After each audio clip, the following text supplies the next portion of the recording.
আসসালামু আলাইকুম। আমন্ত্রণ জানাচ্ছি জাগো টিভিতে। আপনাদের সাথে আছি আমি মমতাজ শাহিন রুম্পা। শুরুতেই জানিয়ে দিব আপডেটগুলো। সামরিক বহরের উপর হিজবুল্লাহর গাইডেড মিসাইল হামলা, সব সেনা নিহত। ভারতের 3 কোম্পানির উপর মার্কিন নিষেধাজ্ঞা। গাজায় এবার মার্কিন সেনা তৈরি হচ্ছে অস্থায়ী সমুদ্র বন্দর। এখনই ইসরায়েলের উপর অস্ত্র ও তেল অবরোধ আরোপ করুন, দাবি জাতিসংঘের বিশেষ প্রতিবেদকের। যুক্তরাষ্ট্রের পর এবার গাজায় যুদ্ধ বন্ধের দাবিতে ফ্রান্সের বিশ্ববিদ্যালয়ে বিক্ষোভ। দুর্নীতির মামলায় কৃষি মন্ত্রীকে আটক করল ইউক্রেন। শুনছিলেন শিরোনাম, এবারে বিস্তারিত। লেবাননের ইসলামী প্রতিরোধ আন্দোলন হিজবুল্লাহর যোদ্ধারা কয়েকটি সামরিক অবস্থানে রকেট এবং বিস্ফোরক বোঝাই ড্রোন দিয়ে হামলা চালিয়েছে। এর পাশাপাশি ইসরায়েলের একটি সামরিক বহরের উপর হিজবুল্লাহ যোদ্ধারা গাইডেড মিসাইল এবং কামানের গোলা দিয়ে হামলা চালায়। এই হামলায় ইসরায়েলের 2টি সাঁজোয়া যান ধ্বংস হয়। সাঁজোয়া যানে থাকা সব সেনার মৃত্যুর খবর নিশ্চিত করেছে হিজবুল্লাহ। ইসরায়েলি সেনাদের হতাহতের ঘটনা গোপন করার জন্য সেখানে ধোঁয়ার আবরণ সৃষ্টি করে দখলদার বাহিনী। লেবাননের আল মায়াদিন টেলিভিশন চ্যানেল জানিয়েছে, গতকাল বিকেলে উত্তর ইসরায়েলের আল জায়রার সামরিক স্থাপনায় জড়ো হওয়া একদল সেনাকে লক্ষ্য করে হিজবুল্লাহর যোদ্ধারা ঝাঁকে ঝাঁকে রকেট দিয়ে হামলা চালায়। রকেটগুলো সুনির্দিষ্ট লক্ষ্যবস্তুতে নিখুঁতভাবে আঘাত এনেছে এবং ইসরায়েলি সেনাদের মধ্যে হতাহতের ঘটনা ঘটে। এর কিছুক্ষণ পরে হিজবুল্লাহ যোদ্ধারা আইন মার্গিলিয়ত সামরিক ঘাঁটিতে বিস্ফোরক বোঝাই ড্রোন দিয়ে হামলা চালায়। দক্ষিণ লেবাননের বেসামরিক জনগণের উপর ইসরায়েলের আগ্রাসনের জবাবে এই ড্রোন হামলা চালানো হয়। এছাড়া ইসরায়েলের আল মালিকিয়া পোস্টে প্রবেশের সময় একদল সেনাকে লক্ষ্য করে হিজবুল্লাহ যোদ্ধারা গোলা বর্ষণ করে। হিজবুল্লাহ জানিয়েছে, গাজা উপত্যকায় ইহুদিবাদী ইসরায়েল যে আগ্রাসন ও গণহত্যা চালিয়ে যাচ্ছে তার প্রতিরোধে এসব হামলা চালানো হয়েছে। ভারতীয় 3 প্রতিষ্ঠানের উপর নিষেধাজ্ঞা আরোপ করেছে যুক্তরাষ্ট্র। গতকাল বৃহস্পতিবার মার্কিন অর্থ দপ্তর ইরানের সেনা সংশ্লিষ্ট 12টিরও বেশি কোম্পানির উপর নিষেধাজ্ঞা আরোপ করে। তার মধ্যে 3টি কোম্পানি হলো ভারতীয়। ভারতের সংবাদ মাধ্যম এনডিটিভির প্রতিবেদনে বলা হয়, ইরানের সামরিক বাহিনীর সঙ্গে অবৈধ বাণিজ্য থাকা এবং ড্রোন সরবরাহের কারণে ভারতের 3টি কোম্পানির উপর নিষেধাজ্ঞা দেওয়া হয়েছে। মার্কিন অর্থ দপ্তর জানায়, ইউক্রেন যুদ্ধে রাশিয়া ইরানের কাছ থেকে যেসব ড্রোন পেয়েছে তা গোপনে বিক্রিতে সহায়তা করেছে নিষেধাজ্ঞা পাওয়া কোম্পানিগুলো। ইরানের বাণিজ্যিক কাজকে সামনে থেকে সমর্থন দিয়েছে ইরানি কোম্পানি সাহারা থান্ডার। এর সঙ্গে জড়িত থাকায় 3টি ভারতীয় কোম্পানিকে নিষেধাজ্ঞা দেওয়া হয়। নিষেধাজ্ঞা পাওয়া কোম্পানিগুলো হলো Zen shipping, port India private limited এবং sea art ship management private limited. Sahara thunder ইরানি প্রতিরক্ষা মন্ত্রণালয় এবং আর্ম ফোর্সেস লজিস্টিকের পক্ষ থেকে চীন, রাশিয়া সহ একাধিক দেশে ইরানি পণ্য বিক্রয় এবং চলমান করে থাকে। ফিলিস্তিনের গাজা উপকূলে অস্থায়ী বন্দর নির্মাণ শুরু করেছে মার্কিন সেনাবাহিনী। যুদ্ধে বিপর্যস্ত গাজাবাসীর জন্য ত্রাণ সরবরাহে এই বন্দর ব্যবহার করার কথা রয়েছে। শুক্রবার দ্য গার্ডিয়ানের প্রতিবেদনে বলা হয়, অন্তত 1000 মার্কিন সেনা কাজ শুরু করেছে। যুদ্ধ জাহাজে করে নির্মাণ সামগ্রী নেওয়া হয়েছে। ত্রাণবাহী জাহাজ থেকে খাদ্য ও মানবিক সহায়তা খালাসে ভূমধ্য সাগর থেকে উপকূলে যাওয়ার একটি রাস্তা তৈরি করা হচ্ছে। বিষয়টি পেন্টাগন সংবাদ মাধ্যমকে নিশ্চিত করেছে। তারা জানিয়েছে, অস্থায়ী বন্দর নির্মাণে সেনা পাঠালেও তাদের গাজার মাটিতে পা ফেলতে নিষেধ করেছেন মার্কিন প্রেসিডেন্ট জো বাইডেন। তাই তৃতীয় পক্ষের মাধ্যমে স্থল অংশের কাজ করা হবে। আরো জানা গেছে, আগামী মে মাসেই সেটি প্রস্তুত হয়ে যাবে।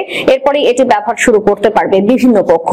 ইসরায়েলের চলমান সামরিক অভিযানের কারণে স্থলপথে গাজায় ত্রাণ পাঠানো দিন দিন কঠিন হয়ে পড়েছে। ইসরায়েলি চৌকিতে তল্লাশির নামে দীর্ঘক্ষণ ত্রাণবাহী ট্রাক আটকে রাখা হচ্ছে। এতে অনেক খাদ্য সামগ্রী নষ্ট হয়ে যাচ্ছে। এছাড়া মাঝে মধ্যে ইসরায়েলি হামলার শিকার হচ্ছেন ত্রাণ কর্মীরা। পেন্টাগন জানিয়েছে, অস্থায়ী বন্দরটি চালু হলে গাজায় প্রায় 23 লাখ মানুষ উপকৃত হবে। প্রাথমিকভাবে 90টি ট্রাক সেখান থেকে ত্রাণ সংগ্রহ করতে পারবে। কাজ পুরোপুরি শেষ হলে 150টি ট্রাক সেই বন্দরে ভেড়া জাহাজ থেকে ত্রাণ খালাস করবে। ইসরায়েলি সেনারা ত্রাণ সামগ্রী পরীক্ষা নিরীক্ষার পর উপযুক্ত মনে করলে তা খালাসের অনুমতি মিলবে। কারণ হিসেবে বলা হচ্ছে, ইসরায়েল চায় না হামাস ত্রাণ পাক। আবার ত্রাণের নামে অস্ত্র যেন গাজায় না ঢুকে সে ব্যাপারে ইসরায়েলি প্রতিরক্ষা বাহিনী বেশ সতর্ক রয়েছে। ফিলিস্তিন বিষয়ক জাতিসংঘের বিশেষ প্রতিবেদক ফ্রান্সিসকা আলবানিজ ইসরায়েলের উপর অস্ত্র এবং তেল অবরোধ আরোপ করার জন্য আন্তর্জাতিক সম্প্রদায়ের প্রতি আহ্বান জানিয়েছেন। গতকাল এক সংবাদ সম্মেলনে তিনি এই আহ্বান জানান। তিনি বলেন, এই মুহূর্তে ইসরায়েল তার আন্তর্জাতিক বাধ্যবাধকতাগুলো এমন মাত্রায় পরিত্যাগ করেছে যার কারণে অবিলম্বে এবং নিঃশর্তভাবে তার উপর অস্ত্র ও তেল নিষেধাজ্ঞা আরোপ করা উচিত। ইসরায়েলের কাছে অস্ত্র এবং সামরিক সহায়তা পাঠানোর ব্যাপারে আমেরিকা এবং কয়েকটি পশ্চিমা দেশকে অভিযুক্ত করেন আলবানিজ। তিনি বলেন, গণহত্যা বিষয়ক কনভেনশন অনুযায়ী গণহত্যায় সহযোগিতা করা অপরাধ। ফলে ইসরায়েল গাজায় যে গণহত্যা চালাচ্ছে তাতে সহায়তা করার ক্ষেত্রে প্রাথমিকভাবে আমেরিকা এবং বেশ কয়েকটি দেশ ইসরায়েলের কাছে রাজনৈতিক ও সামরিক সহায়তা পাঠিয়ে সেই হত্যাকাণ্ডের সহায়তা করেছে, এটা পরিষ্কার। আমি আপনাদেরকে নিশ্চিত করে বলতে পারি যে ইসরায়েলের প্রতি আমেরিকা এবং পশ্চিম কয়েকটি দেশের এই সমর্থন আন্তর্জাতিক আইনের সুস্পষ্ট লঙ্ঘন। আন্তর্জাতিক বিচার আদালত ইসরায়েলকে এই ধরনের সহায়তা না দেওয়ার ব্যাপারে যে অন্তর্বর্তীকালীন নির্দেশনা দিয়েছে তারও লঙ্ঘন।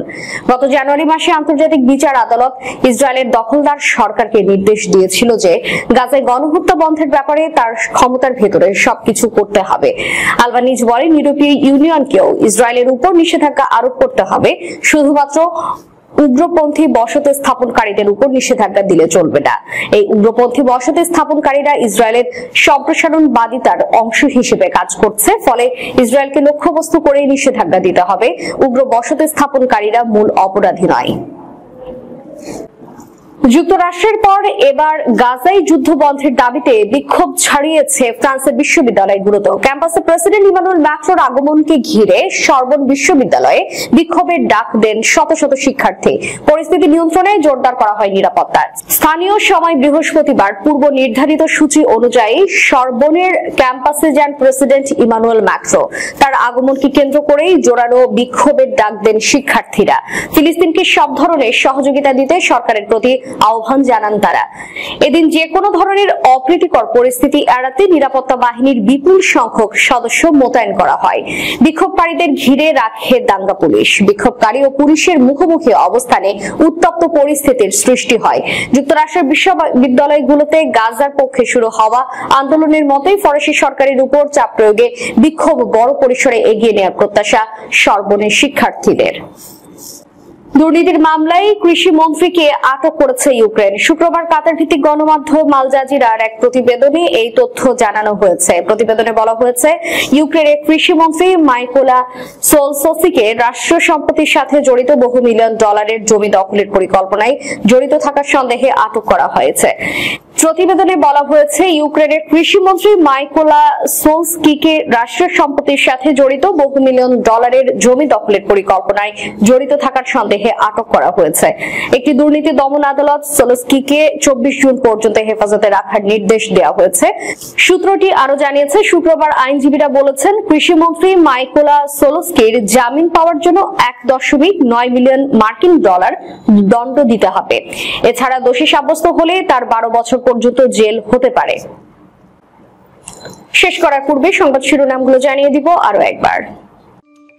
সামরিক বহরের উপর হিজবুল্লাহর গাইডেড মিসাইল হামলা, সব সেনা নিহত। ভারতের 3 কোম্পানির উপর মার্কিন নিষেধাজ্ঞা।